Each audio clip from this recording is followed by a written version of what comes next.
بسم الله الرحمن الرحيم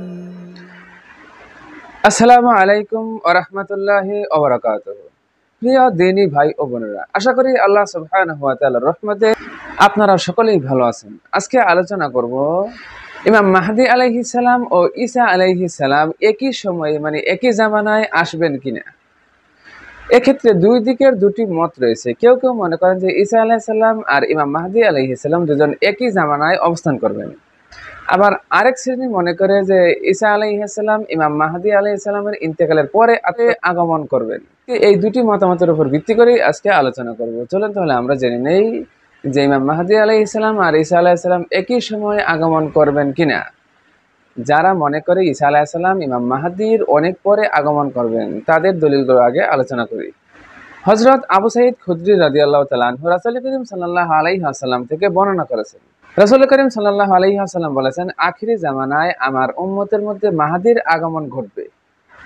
তার শাসন আমলে আকাশ প্রচুর বৃষ্টি বর্ষণ করবে আর জমিন প্রচুর ফসল উৎপন্ন করবে। তিনি মানুষের মাঝে সমানভাবে সম্পদ বন্টন করবেন আর গৃহপালিত পশুর সংখ্যাও বৃদ্ধি পাবে। উম্মতে মুহাম্মাদের সম্মান বৃদ্ধি পাবে আর তিনি 7 থেকে 8 বছর পর্যন্ত জীবিত থাকবেন। হাদিসটি বর্ণিত হয়েছে মুস্তাদরাকে হাকিম 4th খণ্ড 601 নম্বর হাদিস। যারা মনে করেন যে ইমাম মাহদীর অনেক পরে ঈসা আলাইহিস সালাম আসবেন, তাদের যুক্তি হলো যে ইমাম মাহদী আলাইহিস সালামের সময় পৃথিবীতে শান্তি বিরাজ করবে। এটা জানা কথা যে ঈসা আলাইহিস সালাম দাজ্জালকে হত্যা করার জন্য আসবেন, আর দাজ্জাল যখন পৃথিবীতে থাকবে তখন পৃথিবীতে অশান্তি থাকবে। আর ঈসা আলাইহিস সালাম আর ইমাম মাহদী যদি একই সময় অবস্থান করে, তাহলে দাজ্জালও তাদের সাথে অবস্থান করবে আর তখন তো পৃথিবীতে অশান্তি সৃষ্টি করবে। তারা এই হাদিস দ্বারা যুক্তি দিতে চায় যে ইমাম মাহদীর সময় যেহেতু পৃথিবীতে শান্তি বিরাজ করবে, তাহলে বোঝা যায় যে ইমাম মাহদীর সময় দাজ্জাল আগমন করবে না। তাছাড়া আরেকটা হাদিসের মধ্যে আছে হযরত উম্মে শুরাইক রাদিয়াল্লাহু তাআলা আনহা থেকে বর্ণিত, তিনি বলেন, আমি রাসূল করিম সাল্লাল্লাহু আলাইহি সাল্লামকে বলতে শুনেছি, দাজ্জালের ভয়ে মানুষ পলায়ন করে পাহাড়ে আশ্রয় নেবে। তারপর উম্মে শুরাইক রাদিয়াল্লাহু তাআলা আনহা জিজ্ঞেস করেন, ইয়া রাসূলুল্লাহ, তখন আরবরা কোথায় থাকবে? তখন রাসূল করিম সাল্লাল্লাহু আলাইহি সাল্লাম বললেন, আরবরা তখন সংখ্যায় হবে একদম সামান্য, অতি নগণ্য। সহিহ মুসলিম 7283 নং হাদিস। হাদিসটি দ্বারা তারা প্রমাণ করে যে দাজ্জালের সময় মানুষ ভীত সন্ত্রস্ত আতঙ্কিত থাকবে, মানুষ পাহাড়ে আশ্রয় নেবে। ওই সময় যদি মাহদী অবস্থান করে, তাহলে মাহদীর যুগ তো শান্তিময় হলো না। অথচ হাদিসে বলা হয়েছে মাহদীর যুগে প্রচুর শান্তি বর্ষিত হবে, মানুষ প্রচুর সুখে শান্তিতে থাকবে, প্রচুর ধন সম্পদ থাকবে, মানুষের জমিন প্রচুর বরকত দিবে। তাছাড়া আরেকটা হাদিসে এসেছে দাজ্জাল বের হবে কুস্তুনতুনিয়া বিজয়ের পর, মানে যখন কুস্তুনতুনিয়া মুসলমানরা বিজয় করে ফেলবে, তখন দাজ্জাল রাগান্বিত হয়ে বের হয়ে আসবে। এই হাদিসটি বর্ণিত হয়েছে মুসান্নাফে আবি শাইবা 36507 নং হাদিস। এই হাদিসটি দ্বারা তারা প্রমাণ করে যে দাজ্জালের যুগে প্রচুর যুদ্ধ বিগ্রহ হবে। হযরত কাব রাহমাতুল্লাহ থেকে বর্ণিত, তিনি বলেন যে রাসূল করিম সাল্লাল্লাহু আলাইহি সাল্লাম বলেছেন, তাদের কাছে সংবাদ পৌঁছেছে যে কুস্তুনতুনিয়া বিজয়ের পর দাজ্জাল বের হবে, অতঃপর তারা ফিরে যাবে এবং তারা কিছুই পাবে না, এবং তার কিছুদিন পরে দাজ্জাল বের হয়ে আসবে। কিতাবুল ফিতান 1469 নং হাদিস। এখানে তারা প্রমাণ করে যে দাজ্জাল কুস্তুনতুনিয়া বিজয়ের পর যেহেতু বের হবে, তাহলে দাজ্জাল বের হওয়ার সময় প্রচুর যুদ্ধ বিগ্রহ থাকবে।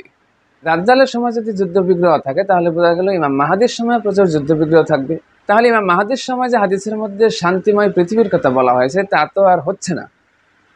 এটা দ্বারা তারা প্রমাণ করে যে ঈসা আলাইহিস সালাম ইমাম মাহদীর পরে আত্মপ্রকাশ করবে।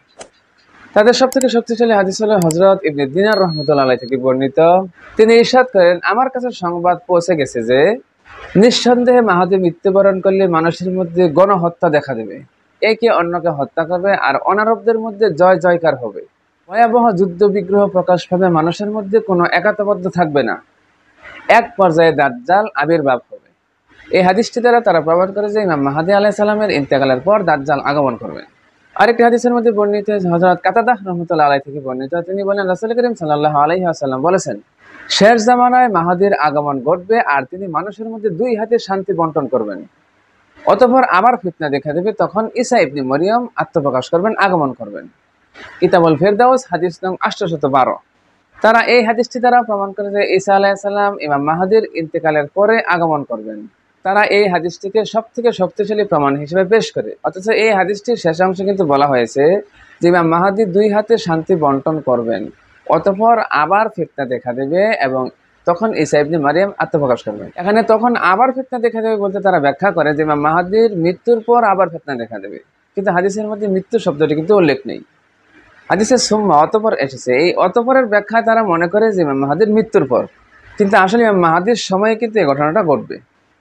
আরেকটা হাদিসের মধ্যে বর্ণিত হয়েছে হযরত ইমরান ইবনে হুসাইন রাদিয়াল্লাহু তাআলা আনহু থেকে বর্ণিত, তিনি বলেন রাসূল করিম সাল্লাল্লাহু আলাইহি ওয়াসাল্লাম বলেছেন, আমার উম্মতের একটি দল হকের উপর থেকে শেষ পর্যন্ত যুদ্ধ করতে থাকবে, তারা দুশমনের উপর বিজয় থাকবে এবং তাদের সর্বশেষ দলটি দাজ্জালের সাথে যুদ্ধ করবে। সুনানে আবু দাউদ হাদিস নং 2484। তাছাড়া এই হাদিসটি আরো অন্যান্য কয়েকটি গ্রন্থে বর্ণিত হয়েছে। এই হাদিসটিতে স্পষ্ট বলা হয়েছে মুমিনদের সর্বশেষ দলটি দাজ্জালের সাথে যুদ্ধ করবে, তার মানে দাজ্জালের সাথে যুদ্ধের পর আর কোনো যুদ্ধ নেই। এই হাদিসগুলো দ্বারা স্পষ্ট এটা প্রমাণিত হয় না যে ইমাম মাহদীর ইন্তেকালের পর ঈসা আলাইহিস সালাম আত্মপ্রকাশ করবেন এবং তাদের দুজনের মধ্যে কোনো সাক্ষাৎ হবে না, এমন কোনো প্রমাণ এখানে নেই হাদিসগুলোর মধ্যে।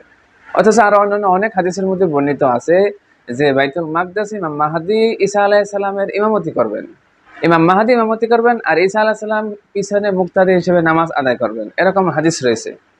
তাছাড়া তাফসিরে মারিফুল কোরআনে সূরা কাহফের 97, 98, 99 এই আয়াতগুলোর তাফসির করতে গিয়ে সেখানে বলা হয়েছে যে ঈসা আলাইহিস সালাম এবং ইমাম মাহদী আলাইহিস সালাম দুজন একত্রে অবস্থান করবেন। মানে ইমাম মাহদী আলাইহিস সালামের শেষ সময়ে ঈসা আলাইহিস সালাম আগমন করবেন এবং দুজনেই কয়েক বছর একত্রে পৃথিবী শাসন করবেন। আর সর্বশেষ দাজ্জালের সঙ্গে যে যুদ্ধ হবে সেই যুদ্ধে ঈসা আলাইহিস সালাম নেতৃত্ব দিবেন এবং সেই যুদ্ধে ইমাম মাহদী থাকবে। এই যুদ্ধের পর কিন্তু দাজ্জাল নিঃশেষ হয়ে যাবে, তারপর আল্লাহ সুবহানাহু ওয়া তাআলা পৃথিবীকে শান্তিময় করবেন। ইমাম মাহদীর যুগ শান্তি বলতে কিন্তু এটাই বোঝানো হয়েছে, দাজ্জাল যখন নিহত হবে তখন সারা পৃথিবীতে শান্তি বিরাজ করবে, আর সেই সময় ইমাম মাহদী এবং ঈসা আলাইহিস সালাম উভয়ে মিলেই পৃথিবী শাসন করবেন। মানে তারা দুজনে উভয়েই কিছুকাল পৃথিবীতে অবস্থান করবেন। ইচ্ছা করলে তাফসিরে মারিফুল কোরআন সূরা কাহফের এই আয়াতগুলোর তাফসির আপনারা দেখে নিতে পারেন, সেখানে কিন্তু স্পষ্ট বলা হয়েছে ইমাম মাহদীর শেষ দিকে তারা দুজনেই একত্রে পৃথিবী শাসন করবেন। আর হাদিসে স্পষ্ট বর্ণিত হয়েছে যে ইমাম মাহদী অনেক যুদ্ধের নেতৃত্ব দিবেন। কিতাবুল ফিতানের অনেক হাদিসের মধ্যে বর্ণিত আছে ইমাম মাহদী আলাইহিস সালাম অনেক যুদ্ধের নেতৃত্ব দিবেন, সেনাপতির দায়িত্ব পালন করবেন। তাহলে যুদ্ধ হলেই তো আর শান্তি বিনষ্ট হয়ে যাবে না, যুদ্ধের মাধ্যমে তিনি শান্তি ফিরিয়ে আনবেন, পৃথিবীতে জুলুমের অবসান ঘটাবেন, আর এই যুদ্ধের মাধ্যমে আবার ন্যায় ইনসাফ প্রতিষ্ঠা করবেন। সুতরাং মাহদীর সময় যুদ্ধ হবে মানে মাহদীর সময় শান্তি বিনষ্ট হয়ে যাবে, এটা প্রমাণিত হয় না। সুতরাং বিভিন্ন হাদিস দ্বারা প্রমাণিত হয় যে ঈসা আলাইহিস সালাম এবং ইমাম মাহদী একই সময় অবস্থান করবেন কিছুকাল। তো বন্ধুরা, আজকে এই পর্যন্তই। ভিডিওটি ভালো লাগলে অবশ্যই ভিডিওটিতে একটি লাইক দিবেন আর বন্ধুদের মধ্যে শেয়ার করতে অবশ্যই ভুলবেন না। আসসালামু আলাইকুম ওয়া রাহমাতুল্লাহি ওয়া বারাকাতুহু।